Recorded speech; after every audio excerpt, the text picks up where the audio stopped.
नमस्कार, मैं हूँ मिलिंद खांडेकर और आप देख रहे हैं साप्ताहिक सभा का विशेषांक। साप्ताहिक सभा के विशेषांक में आज हम बात करेंगे तमिलनाडु विधानसभा चुनाव को लेकर।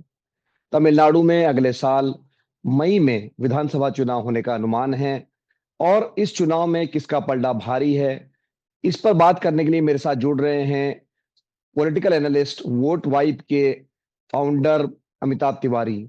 अमिताभ, बहुत-बहुत स्वागत है आपका। Thank you sir. तो अमिताभ, हमने देखा कि तमिलनाडु में 2019 में भी डीएमके को बड़ी सफलता मिली, 2024 के भी लोकसभा चुनाव में मिली, 2021 में तो खैर उनकी सरकार ही बनी। जब आप 2026 के लिए सर्वे कर रहे हैं तो आप ये कह रहे हैं कि 61% लोग अपने एमएलए से नाराज है और 41% लोग अपनी सरकार से नाराज है, बहुत ज्यादा नाराज है।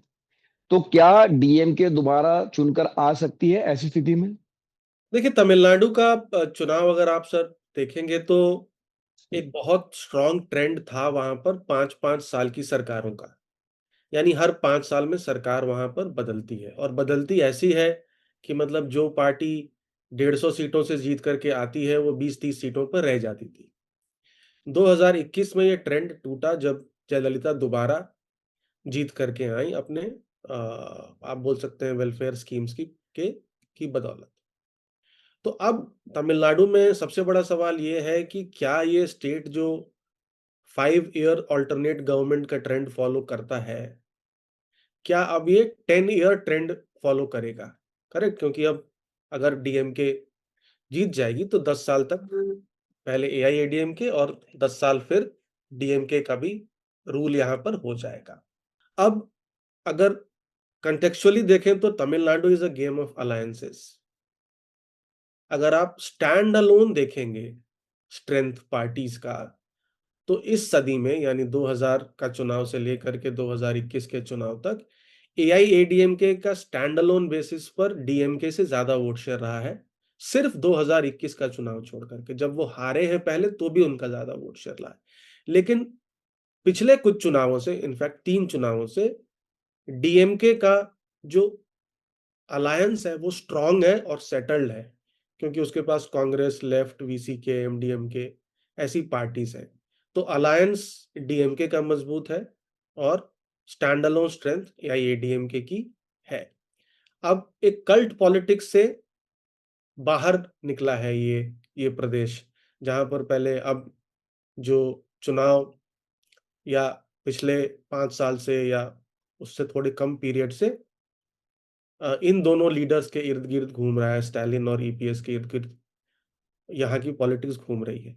तो जिस राज्य में 5 साल हर 5 साल में सरकार बदलती है, वहाँ पर एंटी इनकम्बेंसी एक नेचुरली हाई होगा जब भी चुनाव होगा। बात ये है कि इस एंटी इनकम्बेंसी को विपक्ष कैप्चर कर पाता है कि नहीं, जो कि एआईएडीएमके और बीजेपी का अलायंस है, या फिर ये स्प्लिट होता है ये एंटी इनकम्बेंसी वोट। तो अगर आप देखेंगे कि 61% लोग अपने एमएलए से नाराज हैं। तो 2021 का चुनाव में देख रहा था, वहां पे 150 सिटिंग एमएलएज जो थे, यानी 150 एमएलएज जो थे 2016 में, वो 2021 में चुनाव हारे थे। या तो वो चुनाव हारे थे, उनको टिकट ही डिनाई कर दिया गया था। तो 61% एंटी इनकम्बेंसी लोकल हाई है। इसका मतलब ये है कि बहुत सारे कैंडिडेट्स अगर रिपीट हुए तो हारेंगे और पार्टीज 25 से 30% अपने कैंडिडेट्स को भी चेंज करेंगी। लेकिन क्योंकि यहाँ पर इन दोनों डीएमके और एआईएडीएमके इसके इर्द-गिर्द ही पूरी पॉलिटिक्स रहती है, तो हम देखेंगे कि एंटी इनकम्बेंसी और प्रो इनकम्बेंसी दोनों काफ़ी पोलराइज़्ड है लगभग। 41% लोग कह रहे हैं कि एंटी इनकम्बेंसी है, 31% लोग कह रहे हैं कि प्रो इनकम्बेंसी है और 16% न्यूट्रल है। उसमें भी महिलाओं और पुरुषों का थोड़ा जो विचार है वो अलग है, क्योंकि कैश सपोर्ट इनकम स्कीम है, काफ़ी दिन से तमिलनाडु में चल रहा है। महिलाओं ने में प्रो इनकम्बेंसी लहर ज़्यादा है, पुरुषों में एंटी इनकम्बेंसी की लहर ज़्यादा है। और तीसरे प्लेयर जो कि यहाँ टीवीके है, जो विजय हैं, अब विजय फिर से वापस पॉपुलर हैं और वो कल्ट पॉलिटिक्स की तरह फिर से अपने आप को एस्टैब्लिश करना चाह रहे हैं कल्ट पॉलिटिक्स के बेसिस पर।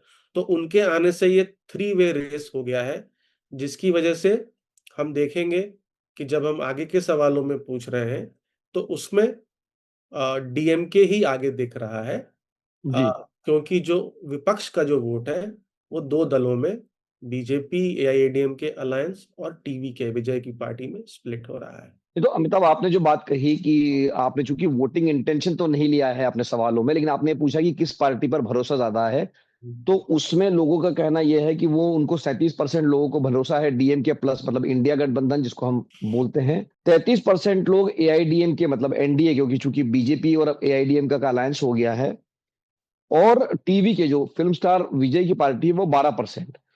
तो ये जो इस बार जो ये तीसरी पार्टी की एंट्री हो रही है अमिताभ, जो खास करके विजय को लेकर काफी चर्चा कौतूहल है कि विजय की पार्टी कैसे करेगी। तो अभी चुनाव से लगभग आप कह सकते हैं 8-9 महीने अभी बचे हुए हैं, उससे पहले ही वो 12% पे होना। तो आप कैसे आंकते हैं विजय क्या कर सकते हैं तमिलनाडु की पॉलिटिक्स में? देखिए, पहले भी तीसरा मोर्चा या तीसरा दल आपको याद होगा, टीएमसी मूपनार एक समय पर, जी। फिर डीएमडीके विजयकांत की पार्टी भी एक समय पर तीसरे फोर्स के रूप में उभरी है तमिलनाडु में, लेकिन सस्टेन नहीं कर पाई है। कुछ लोग सीमन एनटीके की पार्टी को भी कह सकते हैं कि एक तीसरा दल के रूप में 2021 में 8%, 7 या 8% वोट शेयर के साथ उभरा था। तो यहाँ पे क्योंकि विजय बाकी एक्टर्स जैसे कमल हसन या रजनीकांत या उनसे अलग हैं कि अभी वो अपने पीक ऑफ पॉपुलैरिटी पे हैं, यानी अभी भी एक्टिंग करियर में हैं वो, तो वो पॉपुलर हैं, तो उनकी पॉपुलैरिटी यूथ में है, आपको दिखेगी, आपको अर्बन एरियाज़ में उनकी पॉपुलैरिटी दिखेगी। तो वो तो पॉपुलर हैं। अब बात है कि चुनाव सिर्फ़ एक सीएम चेहरे या एक चेहरे के ऊपर नहीं होता है। ऑफ़ कोर्स चेहरा भी एक इम्पोर्टेंट रोल प्ले करता है, लेकिन संगठन और 234 जो विधानसभा सीटें हैं, उनमें क्या विजय के पास या विजय की पार्टी के पास विनेबल कैंडिडेट है या नहीं? क्योंकि जो भी एंटी डीएमके वोटर होगा या एंटी इनकम्बेंट गवर्नमेंट वोटर है, उसके पास 2 ऑप्शंस हैं। एक है एआईएडीएमके बीजेपी अलायंस, जो आप कह सकते हैं एक तरह से ट्राइड एंड टेस्टेड है। पहले काफ़ी सालों से एआईएडीएमके की सरकार वहाँ रही है। और एक ये नया option, third option, which is neither anti और rather neither DMK plus nor AIADMK plus है। तो अब अगले 8-9 महीनों में इस पॉपुलैरिटी को, खुद की इंडिविजुअल पॉपुलैरिटी जिसकी वजह से पार्टी की पॉपुलैरिटी है, उसको सस्टेन करना, संगठन खड़ा करना और विनेबल कैंडिडेट देना, ये काफ़ी इम्पोर्टेंट रहेगा कि कैसा विजय की पार्टी अल्टीमेटली करेगी। क्योंकि जब वोट डालने की बात आएगी, तो वो सीट बाय सीट वोट डलेगा और उस समय वोटर जो है, वो टीवीके के कैंडिडेट को ज़रूर देखेगा। ऑफ़ कोर्स वो विजय को भी देखेगा कि विजय चेहरा है सीएम फेस के, लेकिन एक मजबूत कैंडिडेट भी उनको पेश करना पड़ेगा। तो अभी टू अर्ली टू से है कि ये जो 11-12% का मोमेंटम उनको मिला है, ये पार्टी सस्टेन कर सकती है कि नहीं। ये सबसे आखिर में अमिताभ, इस बार भारतीय जनता पार्टी और एआईडीएमके में भी गठबंधन हो गया है। और पिछले दो चुनाव का मतलब, मैं 2021 की बात कर रहा हूं और मैं 2024 की बात कर रहा हूं, कि अगर आप इस अलायंस को जोड़ लेते तो मोटे तौर पे जो डीएमके अलायंस है उसको 4 से 5% की लीड रही है। मतलब 2021 के चुनाव में भी अगर आप देखें और 2024 के भी चुनाव में, जब आप एआईडीएमके और बीजेपी का जोड़ देते हैं तब वोट, तो ये 4-5% का जो गैप है, अब जबकि फॉर्मली ये लोग साथ में आ जाएंगे, तो क्या आपको लगता है कि ये डीएमके को मात दे सकते हैं? देखिए, हाइपोथेटिकली दे सकती है, क्योंकि अगर आप पिछली बार का भी चुनाव देखें तो 5-6% का गैप था डीएमके लेड अलायंस और एआईएडीएमके के अलायंस में। 5% का गैप का मतलब होता है कि 2.5% का स्विंग अगर एआईएडीएमके के फेवर में हो जाता है, यानी 2.5 से 3% वोट शेयर अगर डीएमके लेड अलायंस से एआईएडीएमके की झोली में आ जाता है, तो ये चुनाव का जो रुख है वो बदल सकता है। और 2.5-3% स्विंग जो है, स्टेट की हिस्ट्री को देखते हुए बहुत ज़्यादा नहीं है, क्योंकि यहाँ तो बड़े-बड़े स्विंग हमको देखने को मिले हैं। अब बीजेपी के आने से दो बातें होती हैं। बीजेपी के आने से प्रोज एंड कॉन्स दोनों ही हैं इस अलायंस में। बीजेपी के आने से अभी क्या है कि बहुत सारे इमोशनल इश्यूज, जैसे third language policy, delimitation, governor का इंटरफेरेंस, सेंट्रल फंड्स को रोक देना एलिजिडली, एनईपी अगर इम्प्लीमेंट नहीं किया जाए तो ये सब मुद्दे भी बहुत बड़े मुद्दे हैं आज की डेट में तमिलनाडु में, जिसको डीएमके अच्छी तरीके से भुनाने में कामयाब रही है। तो अगर आप देखेंगे जो इश्यूज का हम सवाल पूछ रहे हैं, उसमें लगभग 30% लोग इमोशनल इश्यूज जो है ऐसी, जी। तमिल प्राइड इंक्लूडिंग, उसको वो लोग गिना रहे हैं कि सबसे बड़ा मुद्दा ये हो सकता है। तो बीजेपी एक तरफ साउथ में मजबूत है, अर्बन सेंटर्स में मजबूत है, नेशनल पार्टी है, रिसोर्सेज उसके पास है, तो एक विजिबिलिटी है उसके पास, तो ये सब बेनिफिट्स एआईएडीएमके को आते हैं इस अलायंस से।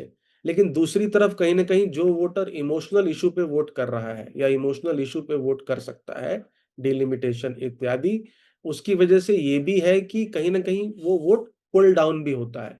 तो दोनों ही बातें हो रही हैं अभी एआईएडीएमके के साथ और बीजेपी अलायंस की, कि कुछ एस्पेक्ट्स पर वो पॉजिटिव है, वो अलायंस वो प्रॉप अप करेगा एआईएडीएमके के वोट शेयर को, और कुछ एस्पेक्ट्स पे वो पुल डाउन भी कर रहा है। अब ये इमोशनल इश्यूज जो हैं, ये जो अभी 30% के करीब आ रही हैं मिला करके, ये 2024 तक डीएमके इसको सस्टेन कर पाता है या नहीं, या ये 70% जो ब्रेड एंड बटर इश्यूज हैं, जो corruption, law and order, alcoholism etcetera etcetera, ये मुद्दे हावी हो जाते हैं और ये इमोशनल इश्यूज कम हो जाए।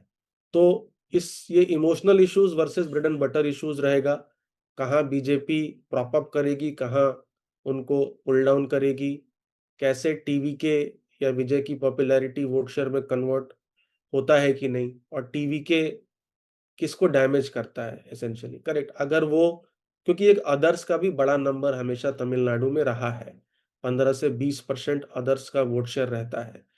तो क्या टीवी के अदर्स, जो पिछले बार भी सीमन जो 7% के करीब वोट शेयर था, वो अदर्स को कंसोलिडेट करने में कामयाब रहते हैं, या इन दोनों दलों को डैमेज करते हैं इन व्हाटएवर प्रोपोर्शन।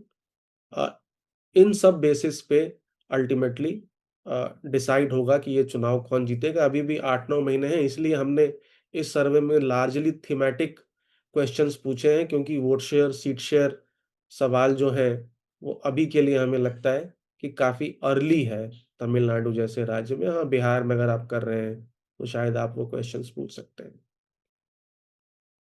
बहुत बहुत धन्यवाद अमिताभ इस बातचीत के लिए। तो हमारे साथ जुड़े थे वोट वाइब के अमिताभ तिवारी, जिन्होंने की एक सर्वे किया है तमिलनाडु में। और ये सर्वे में अगर आप पहली नजर में देखेंगे तो इंडिया गठबंधन मतलब डीएमके प्लस मजबूत स्थिति में अभी नजर आ रहा है। लेकिन अभी भी जैसा अमिताभ ने कहा कि 8-9 महीने बाकी है और दो चीजें कैसे काम करेगी उस पर निर्भर करेगा। पहला, बीजेपी और एआईडीएमके का जो गठबंधन हुआ है वो क्या कैसे काम करता है। उसके काट में, उसके टक्कर में डीएमके की तरफ से पहले से ही जो मुख्यमंत्री स्टालिन हैं, उन्होंने हिंदी भाषा थोपने जैसे मुद्दे उठाना शुरू कर दिए हैं, या ये कहा है कि जब डीलिमिटेशन हो जाएगा तो राष्ट्रीय राजनीति में दक्षिणी राज्यों की पकड़ और कमजोर हो सकती है, क्योंकि उत्तरी राज्यों में जहां आबादी बढ़ गई है उनकी लोकसभा में सीटें बढ़ जाएंगी, तमिलनाडु की घट जाएगी। तो ये भी भावनात्मक मुद्दा स्टालिन लगातार उठा रहे हैं। तो क्या अंकगणित जो कि एआईडीएमके और बीजेपी के साथ आने से कहीं ना कहीं एनडीए के पक्ष में जाता है, उस पर क्या ये भावनात्मक मुद्दे भारी पड़ेंगे, ये देखने वाली बात होगी। और दूसरी बात होगी वो है टीवी के, यानी जो विजय फिल्म स्टार विजय की जो पार्टी जो इस बार मैदान में उतरी है और 12% लोग उनके प्रति रुझान दिखा रहे हैं, अगर उनका आंकड़ा बढ़ता है तो वो किसको नुकसान पहुंचाएगा, किसको फायदा पहुंचाएगा, इस पर भी विधानसभा चुनाव का नतीजा निर्भर करेगा। साप्ताहिक सभा का ये विशेषांक देखने के लिए आपका बहुत बहुत धन्यवाद। अमिताभ, आपका भी एक बार फिर से धन्यवाद। नमस्कार। Thank you sir.